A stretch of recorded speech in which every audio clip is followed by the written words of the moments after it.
Hello everybody and welcome to this video on the Not Financial Advice channel. Today I'm joined by a very good friend of mine, a mentor of mine, someone who I highly respect and think is just a wonderful human being, and that is the wonderful Matt Elwell. Matt is joining us on today's episode, partly because he's written another absolutely fantastic book, which we're going to talk about, and I'm very much looking forward to getting my hands on a copy.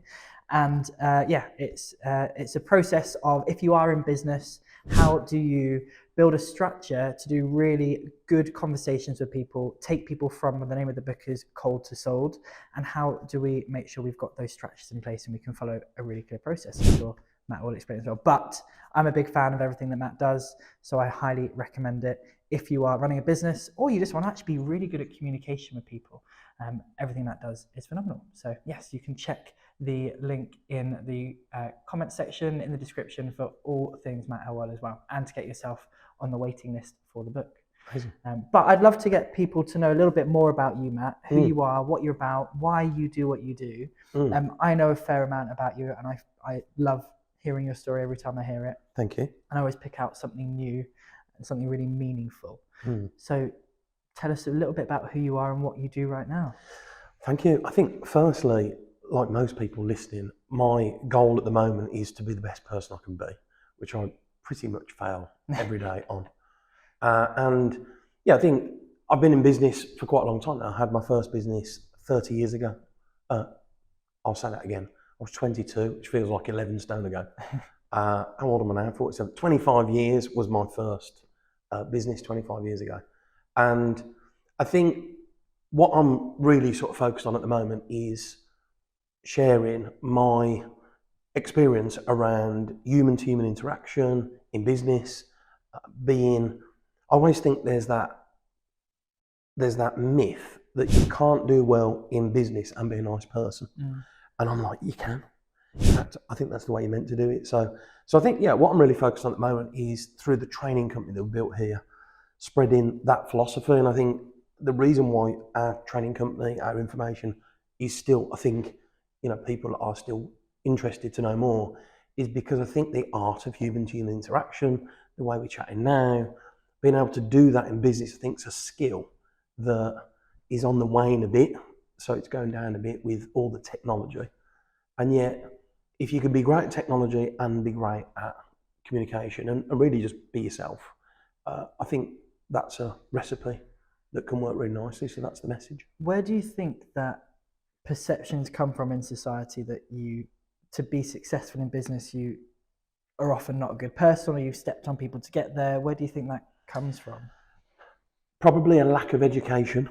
And also, I think that just saying it as it is, certainly when I was growing up, if you think about a salesperson, like you think about all the words and the connotations around the old classic car salesman, greasy, bullish, sleazy, all of that stuff. I think that was just part of the original culture. But I believe as we've grown, developed, become more educated, I think there is another way of doing it, and it's actually an educational thing, to be honest. I think there's just people who think that being like in business, you've got to be greasy, you've got to get one over someone, you've got to win all the time. And actually, I think that the opposite is actually true. I think it's great business is a collaboration. Yeah.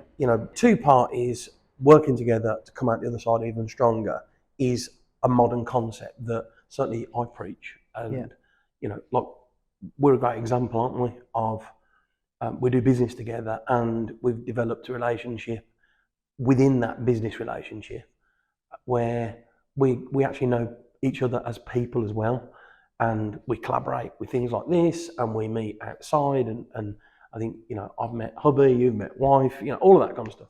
So I think that's the way it should be done. And I think for many people that might still be like a new concept. Yeah. I was listening to a podcast this morning on my way here, and it talks very much about virtue and what is virtuous. And if you make success, which people perceive as virtuous, but off the back of other people's misery and pain, that's not virtue. And actually, there is a way to grow in business, succeed in life, whatever that may look like, business or whatever your pursuit might be, if you're doing that in a way which is virtuous, which is in aid of other people or collaboratively with other people versus at other people's expense, there's definitely different ways to do it. And I found that a really interesting way of contextualizing some of my thinking around that, which aligns with you as well. Well, I just want to say something on that. I love that, by the way. And I think you ooze that, which is lovely. And I think one of the things I'm really proud of that we built our community in sort of the 𝐿𝐴's community, I think there is a common denominator. And I see it across the board with people that are in our world, involved with my training company, involved with my business, my team, me. I think the number one thing that we've got in common is being in service of other people and wanting to serve others. And I think that's bandied around a lot. And I'm not sure that everybody thinks or is clear on what that means. But to me, it means what you've just said. It's like, look, if you've got the best, if you're in a business of some sort and you've got good motives and you've got the best interests of everybody around you in mind, then yeah, do you need determination? Yes. Do you need hard work to succeed? Yes. Like you need some of those traits too, but you can be soft and powerful. You can be, direct and humble. You can be hardworking and a creator of time in other areas of your life. And certainly, like for me, I mean, I come from a background, industrial class, working class Birmingham, really. My parents were in the 40s and 50s in Birmingham, and their communities were all about hard work and drive, and they are amazing humans, and it's great. But still, to this day, my dad wouldn't understand me saying, I really need a weekend off, or I'm spending Friday morning with the kids. Like, he's good with it, but he doesn't really get it. And he didn't do that. And I think, in the society we live in now, where we've got more awareness and amazing opportunity, we get to create the life we want. And that's, that is, I don't think that was available to my dad. He didn't have that really. He had to do that kind of work, and he had to, carry a hod, and he had to work in a factory. And I think a lot, like now we've got access to everything, and we can co-create with the people around us the life we want to lead. And I think that's really powerful, to be honest. So your community, 𝐿𝐴, Elite Closing Academy, I got that right? Yeah. Good. So what you teach them is very much heart-centered sales, in service of others. It's not sleazy, it's not manipulative, all of that kind of thing. So where did the skill set that you developed, that you now teach others, evolve from? How did you develop that? Yeah, we had a family business. My first business was with my dad and my brother, and I was 22 years old. And I'd been in sales for a few years, door knocking and the photocopying industry, and it was what you would class as hard sell stuff, really. Not a lot of training. Here's a brochure, go knock 150 doors, kind of that kind of stuff. And I never really felt comfortable in that. I felt alienated. I felt really didn't have the skills for the job. And I was relying back then on my personality, and I was winging it basically. And I think when I started my first company with Dad and my brother, we were winging it. We hadn't really got a clue. We got no structure. We'd inherited a small family business in the retail sector. So we used to sell tiles and bathrooms, and we didn't have a process, we didn't have structure, we didn't have order or sequence, we didn't have scheduling. It was just all hands on deck, go all in, see what the fuck happens, and hope for the best. Yeah. And like, hope is not a strategy in business. And we quickly worked out, what was good is we had different skills. We quickly worked out that the number one thing, if you are in a business, that you need to be great at is getting others' results. So we were like, well, how do we stand out? How do we create a service in a really competitive world? How do we create a service? And we quickly worked out that the best way to stand out from others was not just to sell tiles, but was to sell, supply, design, install, and to create like a service. And that stood us out really quickly. And we got really good at that. It became our modus operandi, our thing that stood us out, our USP, all of that stuff. It was like, if you want it fitted well and you want good choice and good customer service, go to Anglo, and the lads there will, they'll give you service. So I think what I learned from that was that if you've got a great product or a great service or a great idea, but you don't have systems or processes or communication skills, then you have a real problem. And the problem is you've got something that's good that other people can benefit from, but they don't buy it enough. And that's kind of where what I teach now comes in. I think a lot of the people in our community are lovely people. They mean well, they've got ideas, they're creative, they want to serve others, and they want a nice life. They want to make some money and do good things and all that stuff. They just don't know how. And that's the driver for me, because when we learned how in the retail sector, when somebody moves towards us and walks through the door and they're looking for tiles, what's the process? What are the kind of questions you should ask? What's your role? And I quickly worked out that my role was not to try and get them to buy something. They were already in a possible buying state. My job was to make sure that I didn't put them off from buying something, which a lot of salespeople that are not trained tend to do. You think about, if you're watching this, you think about the last time you tried to buy something. Was it a good experience? Was it a bad experience? Was the salesperson like doing all the greasy stuff, and or were they like really, just get back to me if you're interested? Like, what were they like? And I think what I quickly realised is that when a human being is moving towards, in our case, a showroom, then you've only got a few seconds to not lose them, and that just requires the individual to be confident, structured, skilled. And I wasn't any of those things when I first started selling tiles.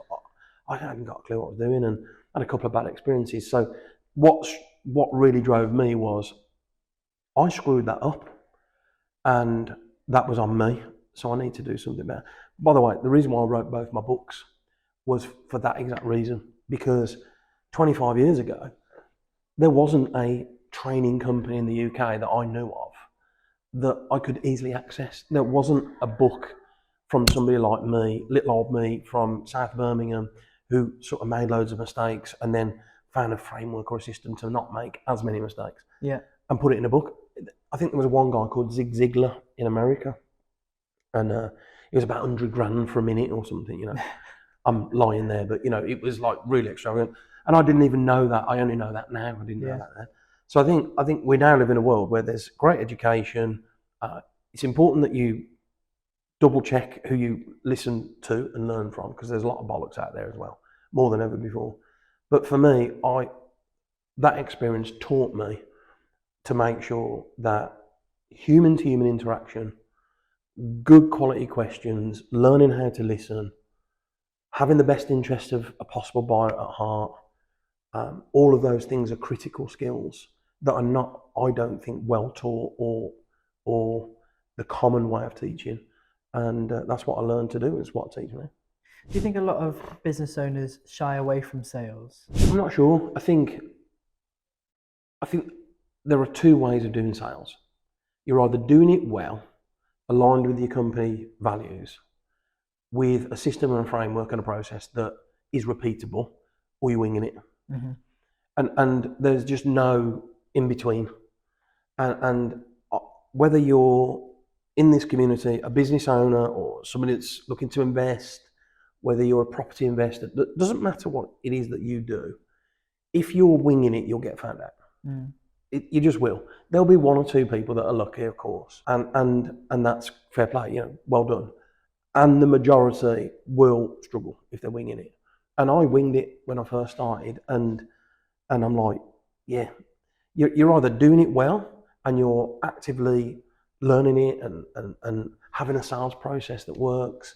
And like, how hard do we work? How hard do you work on your skills? It's not like a one and done, is it? Yeah. And I think I've said it many times before, I'll say it again, there are two types of businesses. Businesses that can sell well with integrity, that like us guys, it's not a one and done. We work at it. We're looking to improve our sales processes all the time, making it easier for a buyer to have a good experience that's conducive to them making an informed decision to invest with you or not. That's option A. Or option B is just people winging it, lying, exaggerating, saying shit that's not true. Like, I don't think people realise that.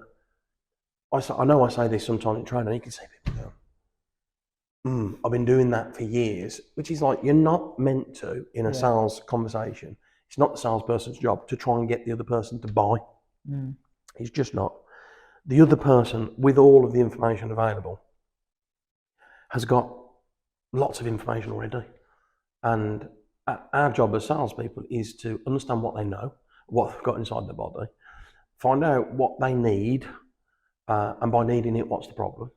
And then if we feel like we've got enough information and they're a good fit, to progress with some options for them to consider, is the sort of basics of it. And I think most people got that wrong. I think that's a big one, because people assume if they're on a sales call with somebody and they're the seller, it's their job to get them to buy. Yeah. So what are some of the outcomes that they should be looking to achieve if it's not to buy? Yeah. Or to get them to buy? Good question. Well, I think firstly, the word that stood out from what you just said is the word get. So, you know, for anybody listening to this that is in maybe an environment where that they're looking to, or they're responsible for bringing revenue or income in, or negotiating contracts, you know, for their to grow, then the one thing, you're doing it wrong if you're trying to get someone else to give you something. I call it get energy, because that would mean that the other person's going to lose, and that's not a collaborative mindset. Yeah. So I always think, you know, great salespeople do like three things when you first meet a possible buyer. Number one, they understand the vision that somebody that's looking to buy has got. So like, what are they trying to get? What do you need? Tell me what you want. It seems so obvious, and yet how many salespeople, when you walk in to buy something, start immediately explaining things to you based on assumptions and presumptions, having looked at you and judged you? Yeah. And that's how a lot of them do it. So the first thing is vision. Like, what does the person want? What do they think they want? What are they looking for? Help me understand. The second guiding principle, is, if you like, is then to make sure that you gather information as much as possible before trying to solve or trying to come up with solutions. Like, the solution comes in the product or the service they get at the end.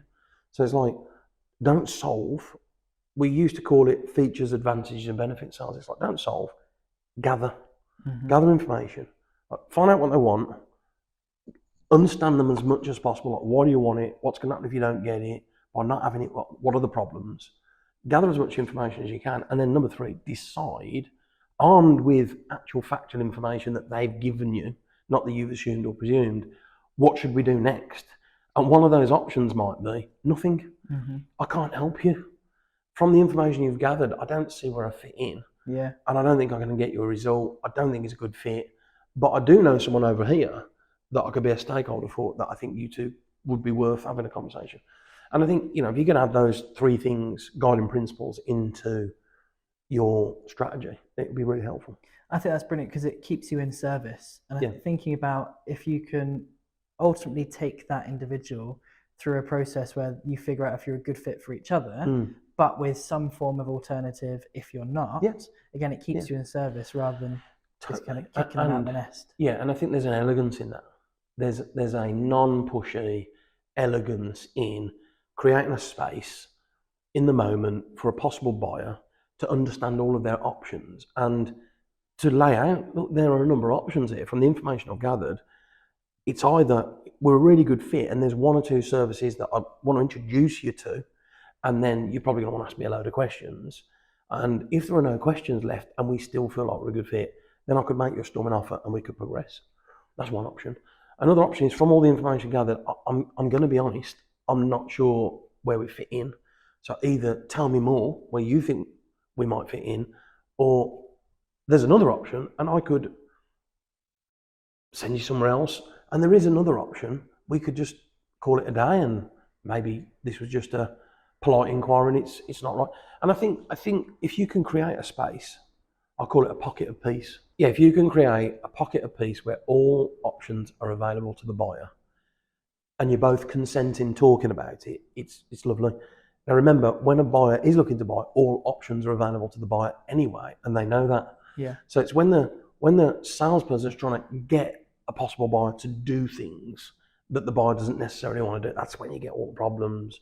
And that's certainly something that we do not teach here. Yeah. So to get them even to that point, there's obviously a journey they go on. And what people tend to talk about is initial clients are cold, and then you want to move them through to becoming warm, hot leads, qualifying them, ultimately to the point of sold.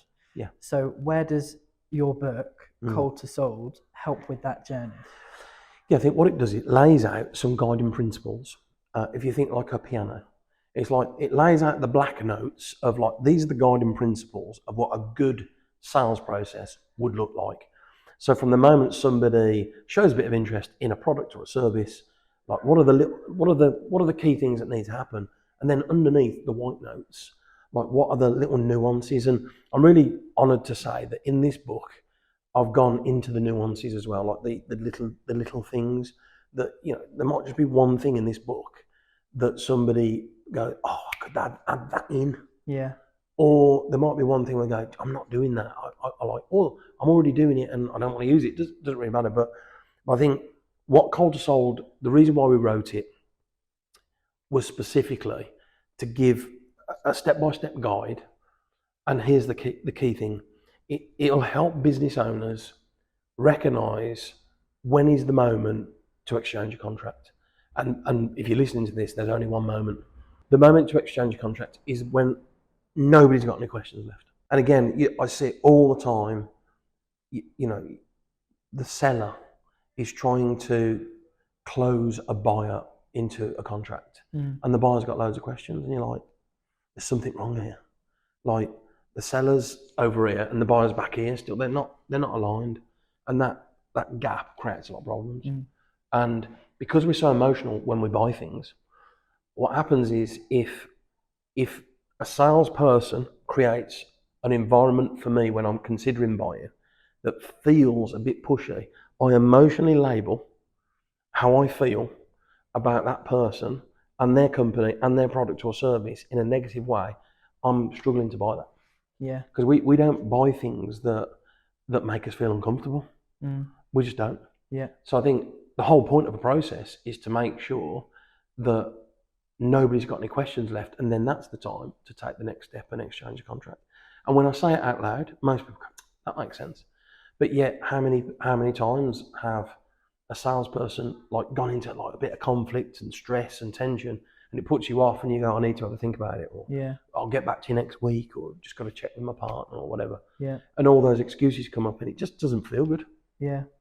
Yeah. It's a lack of process. When you've got a process, it's a process of elimination. So you get rid of like queries, concerns, you understand visions and outcomes through the process.